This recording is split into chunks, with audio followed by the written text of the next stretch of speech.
Good morning, I'm Andy B. Almasan, grade 12 student, and I'm presenting about visual information and media. Lesson 1, Visual Information and Media. You get attract to a person's work because of their visual interpretation. In this lesson, we will be learning how evaluation can be an effect form of media.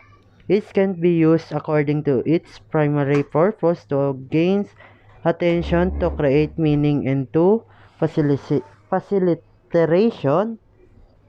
visual information. Visual media and information materials, program, application, and the like that teachers and students use to formulate new information to aid learning through the use, analysis, evaluation, and production of visual image. Type of visual media: photography, video, screenshot, and for infographic, data visualization, charts and graphs, comic strips, cartoons, memes, visuals, note, talking, etc. Formally and informally produced visual media produced by formal organizations such as school, government, and established media publishing outfits are considered formally produced. Other visual media and are considered informally produced. Purpose of visual information: the primary purpose of visual information is to gain attention, create meaning, and facilitate retention. 5. Visual design elements. The building blocks or basics unit in the construction of a visual image. The design elements are: number 1, line. Describes a shape of or outline. It can create texture and can be tricks or thin lines may be actually implied, very vertical, horizontal, diagonal, or contour. 2. Shape. Usually a geometric area that stands out from the space next to or around it, or because of difference in value, color, or texture. Shape may also be organic. Number 3, value. The grade of light and dark in a design. It is the contrast between black and white, and all the tones in between. Value can be used with color as well as black and white. Contrast is the extreme change between value. 4. Texture. The ways of a surface feels or is perceived to feel. Texture can be added to attract or repel interest of visual elements. Visual texture is the illusion of the surface, freaks, and belly, resulting in a feeling of smooth smoothness of roughness in object. Number 5.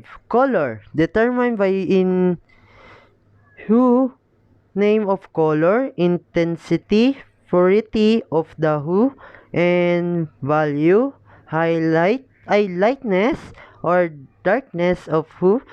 If plays a major role in our visual reception, as in influence our recitation of the word around us.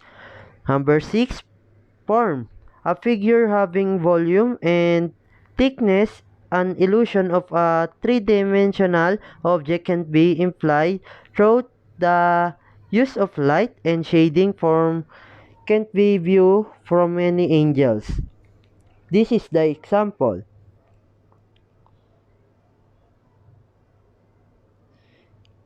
6. Visual design principles. A. Consistency of margins, type space, type styles, and color is necessary, especially in slide presentation of documents that are more than one page. B. Center of interest. An area that first attract attention in a composition. This area is more important when compared to the other objects or elements in a composition. This can't be achieved by contrast of volume or colors and placement in the format. C. Balance. A balance of visual equality in shape, from value, form, value, color, etc. Balance can be symmetrical and evenly balanced, or asymmetrical and unevenly balanced. Object, value, colors, texture, shape, forms, etc. can be used in creating balance in a composition. D. Harmony. Brings together a composition with similar units. For example, if your composition is using heavy lines and organic shape, you should consistently use this type of lines and not put in just one geometric shape. F. Directional movement. A visual flow through the composition is it can be the suggestion of motion in a design as you move from object to the object by way of placement and position there. Rhythm. A movement in which some elements regularly, like a dance. It will have a flow of objects that will seem like the beats of music. Perspective.